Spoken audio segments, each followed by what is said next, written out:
Fear. You know the feeling. Everyone does. It's something you've known for as long as you can remember. Fear has been a part of our life since birth. It's part of our survival instinct. Being afraid for the right reasons is good. However, for many, fear is the response to situations that hardly warrant them. Being afraid isn't just uncomfortable, it can be harmful. Fear, as much or more than any other feeling we experience, can hold us back from bigger paychecks, better relationships, and partners. In its chronic form, anxiety and phobias, it can be downright crippling.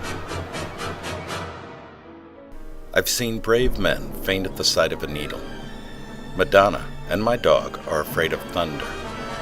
Alfred Hitchcock is afraid of eggs. And John Madden, the football coach then broadcaster whose career demanded constant travel, is so afraid of flying, he spends thousands of hours crisscrossing America by bus.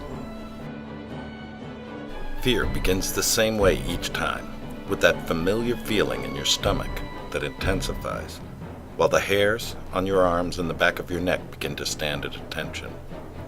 Your breathing speeds up, your heart begins to pound, and you begin to sweat. Researchers identify 6 basic emotions: anger, sadness, surprise, disgust, joy, and fear. Fear being the most powerful because our survival literally depended upon it, or at least it used to. If you're an animal that will get preyed upon, you have to develop something to deal with that threat, and that something is fear. So where does fear come from? A few appear to be instinctive. The fear of heights is a good example. Falling is bad. The fear of loud noises is good and normal.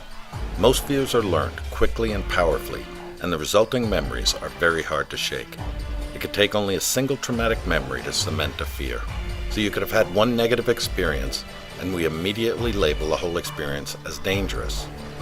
A baby bitten by a dog probably won't remember the traumatic event, but there's a very good chance as an adult they will be afraid of dogs. A young man who drew his father's wrath is likely to cower rather than confront his dad in the future. And a soldier who survives a harrowing firefight can emerge with post-traumatic stress disorder, an extreme form of anxiety that it causes them to fear certain sights and noises. Fear first appears early on in the Bible in Genesis 3. Adam is eaten from the tree of knowledge, the only tree they were told not to eat from. Soon afterwards, Adam hears God walking in the garden and hides. From Genesis, then the man and his wife heard the sound of the Lord God as he was walking in the garden in the cool of the day. And they hid from the Lord God among the trees of the garden. But the Lord God called out to the man, "Where are you?" He answered, "I heard you in the garden, and I was afraid because I was naked, so I hid." And he said, "Who told you that you were naked?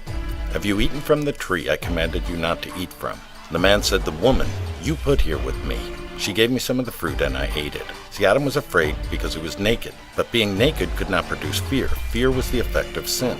Notice how Adam tried to evade the cause by attracting attention to the effect. He didn't say, "I was afraid because I screwed up and sinned and I ate from the tree." His excuse displayed the cause, "because I was naked." God immediately confronted him, "If you've eaten from the tree I commanded you not to eat from." Uh-oh.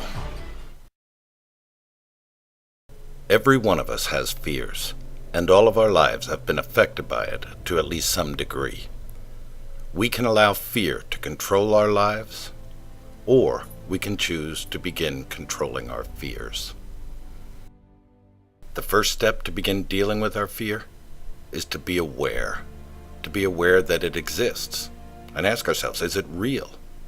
1 Peter 5:8 says, "Be self-controlled and alert. Your enemy, the devil, prowls around like a roaring lion, looking for someone to devour." The enemy is out there. We need to be prepared for him. And the second step in dealing with fear is to be ready. Fears will come. Tests, trials, fears, they will come. We must be ready. 1 Peter 5:9 says, "Resist him, standing firm in the faith." And the third part of dealing with your fear is to be sure. What kind of fear is it? Is it real? Is it imagined? Is it perceived? Is it from past habits, experiences? 2 Timothy 1:7 says, "God did not give you a spirit of fear or timidity, So we need to take a few minutes and evaluate if this is something we really should be fearful of. I want to tell you a story about a guy named Black Bart. So you may have heard of him before. Black Bart was a professional thief whose very name struck fear as he terrorized the Wells Fargo stagecoach line. From San Francisco to New York, his name became synonymous with the danger of the frontier. Between 1875 and 1883, he robbed 29 different stagecoach crews. Amazingly, Bart did all this without ever firing a shot. He used a hood to hide his face, so no victim ever saw his face. He never took a hostage and was never trailed by a sheriff. Instead, Black Bart used fear to paralyze his victims. His sinister presence was enough to overwhelm even the toughest of stagecoach guards. Overcoming fear won't happen instantly or automatically. It is the result of deliberate action to face your fears. And as you overcome these fears, you will grow both spiritually and emotionally. 2 Timothy 1:7 says God did not give us a spirit of timidity, but a spirit of power, of love, and of self-discipline.